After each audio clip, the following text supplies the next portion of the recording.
যেখানে নির্দলীয় নির্বাচন হচ্ছে সেখানে দলীয়ভাবে জামাত যখন নির্বাচন কমিশনে যাচ্ছে তাহলে বোঝা যাচ্ছে যে এটা আসলে নির্দলীয় নির্বাচন না, দলীয় নির্বাচনই হচ্ছে। তো সেই রকম নির্বাচনে শিক্ষকরা কেন?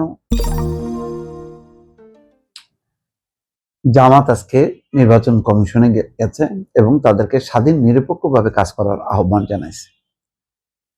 এটা নির্বাচন কমিশনের জন্য, সরকারের জন্য দুর্ভাগ্যজনক। সামনে ইউপি নির্বাচন, স্থানীয় সরকার নির্বাচন, সেই নির্বাচনকে একটা জাতীয় নির্বাচনের মতন গণ্য করছে জামাত ইসলাম। জানি যে জামাত ইসলাম এখানে ভালো করবে, কারণ বিএনপির মধ্যে যেই নিজস্ব দ্বন্দ্ব, কোন্দল এবং হতাশা, ক্ষোভ, তাতে আমি দেখলাম যে যেখানেই নেতাদের সঙ্গে দেখা হয় তারা খুবই নেতিবাচক ভাবেই বলে যে না ভাই, এটা আমাদের অবস্থা এবার ভালো হবে না। হয়তো তাই হইতে পারে, আবার সেটা নাও হইতে পারে, সেটা তো পরের কথা। কিন্তু এই ধরনের দলীয় কালিমা যাতে না লাগে সেই জন্য বিএনপি এটাকে ফ্রি করে দিছে, যে সবাই তোমরা ভাই যার যার মানে মাজায় জোর আছে করো, নির্বাচন করো, যেই নির্বাচিত হবে সেই হবে আমার। এরকম একটা ধারণা আমি সরকারের নীতি নির্ধারকদের কাছে পাইলাম। কিন্তু এখানে তো দেখা যাচ্ছে অন্য জিনিস। এখানে নির্বাচন কমিশন এটাকে অনেকটা জাতীয় নির্বাচনের মতন ধরে নিয়ে সেখানে ইসির অতিরিক্ত সচিব মোহাম্মদ শামসুল আলমের চুক্তিভিত্তিক নিয়োগ বাতিল, এমপিওভুক্ত শিক্ষকদের স্থানীয় সরকার নির্বাচনে অংশগ্রহণে অযোগ্য ঘোষণার প্রস্তাব পুনর্বিবেচনা করছে। শিক্ষকরা স্থানীয় নির্বাচনে অংশ নিতে পারবে না। তো এটা তো ভালো। তো শিক্ষকরা শিক্ষকতা করবে, তারা এই নির্বাচনে অংশ নিয়ে, কারণ এখানে যতই আমরা বলি না কেন নির্দলের আবরণে আসলে দলীয় নির্বাচন হচ্ছে। যেখানে নির্দলীয় নির্বাচন হচ্ছে সেখানে দলীয়ভাবে জামাত যখন নির্বাচন কমিশনে যাচ্ছে তাহলে বোঝা যাচ্ছে যে এটা আসলে নির্দলীয় নির্বাচন না, দলীয় নির্বাচনই হচ্ছে। তো সেই রকম নির্বাচনে শিক্ষকরা কেন অংশ নেবে? উচিত না। পেশাদার যত পেশা আছে সবাইকে দূরে থাকা দরকার এবং যার যার পেশায়।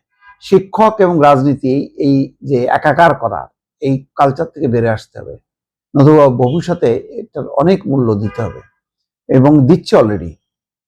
এখন দিচ্ছে, এখন অনেক শিক্ষক, অনেক সচিব, অনেক আর্মি অফিসার এখন তারা ভিকটিম হচ্ছে না, বা পুলিশ, এবং যৌক্তিক কারণেই হচ্ছে তারা। তো অন্য দাবিগুলির মধ্যে আছে পর্যায়ক্রমে নিষিদ্ধ দলের পদধারী নেতাদের স্থানীয় সরকার নির্বাচনে অংশগ্রহণে অযোগ্য করা। যারা নির্বাচন করবেন তারা কেউ পদধারী হবে না, তাদের পদ পদবি কমিটি সব গেছে, তারা ভালো করবে। আওয়ামী লীগের এই এই দুই দলের কাদা ছোড়াছড়ির মধ্যে মানে আওয়ামী লীগের কিন্তু কোনো পদে নেই এরকম অনেক লোক আছে যারা নির্বাচিত হয়ে যাবে। আমি তো দেখি যে মানে শরীয়তপুর, মাদারীপুর, গোপালগঞ্জ, যশোর, খুলনা এই টোটাল অঞ্চল দিয়ে তাদের জয় জয়কার, ইভেন গাজীপুর সহ। এগুলি কেমনে ঠেকানো যাবে? ঠেকানো যাবে না, কারণ দলীয় নির্বাচনই তো হচ্ছে না। তো এখন এই দাবিগুলো নিয়ে বুধবার সেক্রেটারি জেনারেল মিয়া গোলাম পরোয়ার নেতৃত্বে একটা নির্বাচন কমিশনের বৈঠক করে পরে তারা এই দাবিগুলি তুলে ধরছে। তবে শামসুল আলম অতিরিক্ত সচিব পদে চুক্তিভিত্তিক নিয়োগ তো দেওয়া হচ্ছে, সমস্যা কোথায়? আর লোকাল গভর্নমেন্ট নির্বাচনে এই মানে কি বলে শামসুল আলম, যিনি সচিবও না, অতিরিক্ত সচিব, তার কি ভূমিকা থাকতে পারে? এগুলি ইস্যু করা আমার মনে হয় না খুব একটা যুক্তিসঙ্গত কাজ।